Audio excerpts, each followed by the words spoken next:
Since he was conceived, Louis Drax has been in many mishaps, however he's endured them all. His own introduction to the world was a mishap, and when he was just 4 months old, a light fell on him. He's been chomped by insects, stung by honeybees, shocked, and gotten food contamination a few times, also various sicknesses like meningitis. Nothing appears to kill this kid, and his mom Natalie calls him a heavenly messenger, despite the fact that he likewise might resemble a feline, and his 10th year might be his last life. On Louis's 10th birthday celebration, he, his mother and his dad Peter go on a cookout close to a bluff. What's more, Louis winds up falling into the ocean. He feels cold submerged, and a baffling snarling voice lets him know that this is his 10th life. A couple of seconds after the fact, Detective Dalton and her group drop by because of the call from 2 drifters that saw Natalie close by. Mother and child are both protected, however Peter is mysteriously gone. Louis is taken to the medical clinic, and Dr. Yannick does however much he can, yet tragically, Louis kicks the bucket. Nonetheless, when the body is taken to the funeral home, it begins writhing, so specialists bring it back into the trauma center. In the meantime, Dr. Alan Pascal is giving a TED discuss his book regarding the matter of the cerebrum under unconsciousness. He recounts the tale of how he used to sleepwalk as a youngster, and he's looked constantly for that lost aspect the mind goes into. A while later, he gets a call from Yannick, requesting that he come to the emergency clinic to assume control over Louis's case. He learns the kid was dead for 2 hours, and presently he's in a state of extreme lethargy with many broken bones. What's more, imperiled organs. Alan likewise will meet Natalie and vows to bring Louis back, referring to the kid as a supernatural occurrence of medication. Meanwhile, Louis's insensible psyche is investigating old recollections to impart to the strange voice. Since he was an irksome kid, Natalie was consistently defensive of Louis, and he sent him to treatment with Dr. Perez. Louis tells Perez anything he needs in light of the fact that the specialist guaranteed it would remain between them. Perez additionally finds Louis's inconsiderateness entertaining. Some of the time Louis will not respond to certain inquiries, however, similar to the time he said he didn't think he would grow up yet never made sense of why. At the point when Perez contemplates whether Louis is causing the mishaps deliberately, the kid changes the subject. Louis realizes Perez mesmerizes a portion of his patients since he read the specialist's book, and ponders in the event that Perez won't take a stab at him since he's a wacko kid and not a common upset youngster.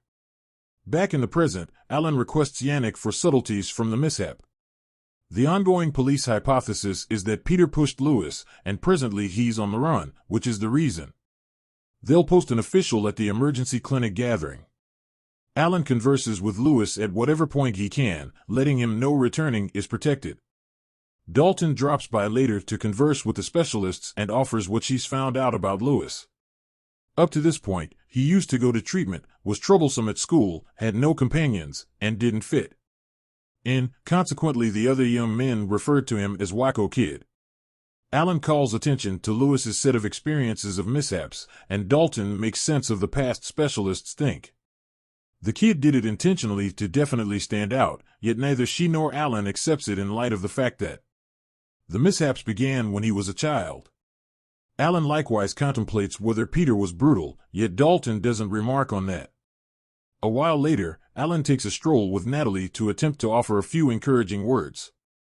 To Louis, recollections are blazing rapidly, from cheerful minutes like Natalie taking consideration of him and the family's visit to the aquarium, to troubling minutes like Natalie and Peter contending and Alan investing a great deal of energy with Natalie in the emergency clinic at whatever point she comes by to visit her child.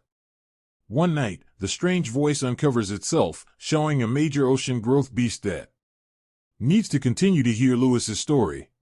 This next story is about the time Peter took him to SeaWorld, and they unintentionally found Peter's ex Caitlin, who had remarried and presently had 3 children. Afterward, Peter asked Louis not to inform Natalie regarding this gathering since she was extremely delicate. Louis guaranteed he wouldn't, yet when they got back, Louis let the cat out of the bag, causing a contention between his folks that he attempted to disregard. The following time he went to treatment, Louis confessed to Perez he didn't maintain the mystery since he realized his folks didn't cherish one another. However, they will not get separated as a result of him. He likewise realized that Peter wasn't his genuine father. Afterward, Louis asked Peter for what reason he quit boxing, so Peter made sense of he did it on the grounds that Natalie asked him to and on the grounds that he became a father. Occasionally later, Alan and his better half Sophie go to a party tossed by Yannick. Alan's shocked to see Natalie is there too and he can't keep his eyes off her. This is seen by Sophie, who as of now suspects her marriage is struggling.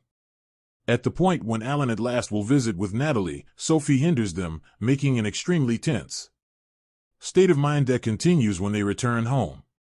The following day, Natalie carries Louis's hamster to the clinic, trusting it can interface with her child.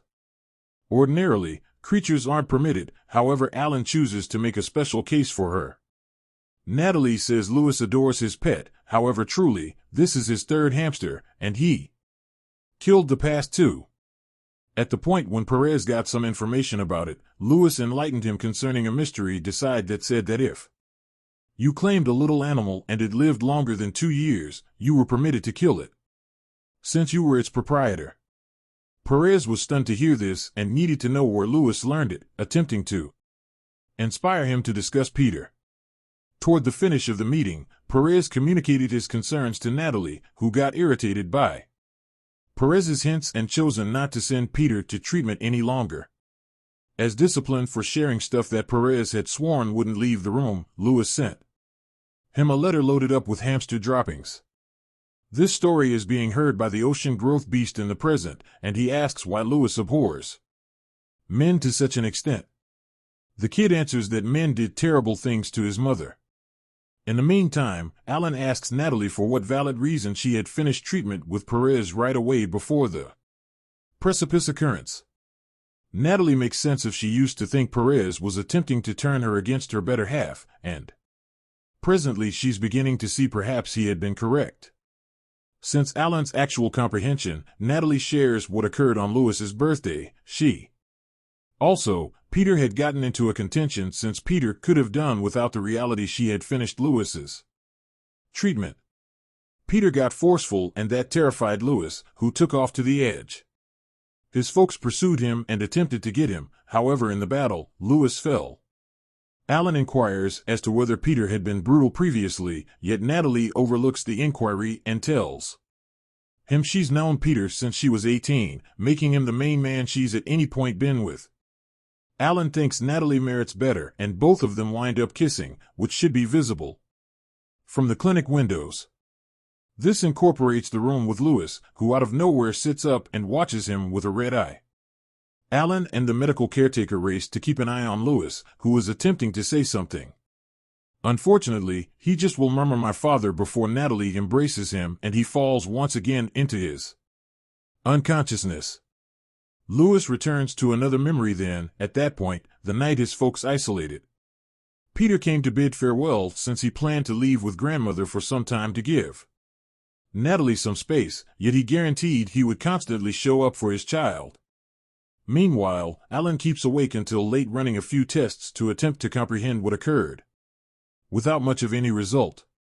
He keeps on conversing with Louis, and this evening he even peruses his #1 book to him. Out of nowhere, Alan hears a clamor and tracks down a path of ocean growth, bugs, and mud that he follows into a room where the kelp beast is stowing away. Before he can make any kind of difference with it, however, Alan sees Louis and awakens close to him. It had been recently a fantasy. Occasionally later, Alan spends time with Yannick, who sees he's drained. Alan admits he hasn't been resting soundly and that things with Sophie are more terrible than ever.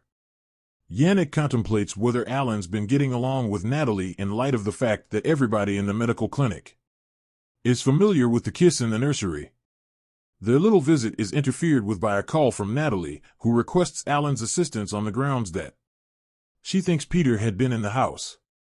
At the point when Alan arrives, Natalie shows him a letter she found in the postbox written in infantile penmanship, and endorsed by Lewis. You have time.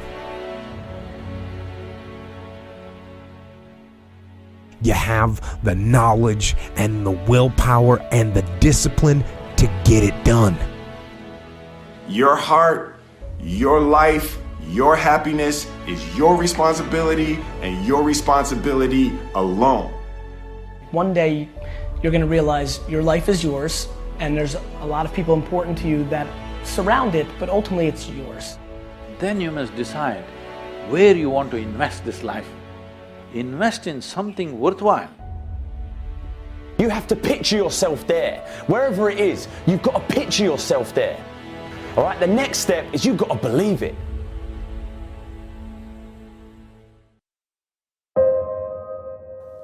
I'm here to tell you, as a former professional athlete, all we talked about was the next level, and most people think the next level is a cliche.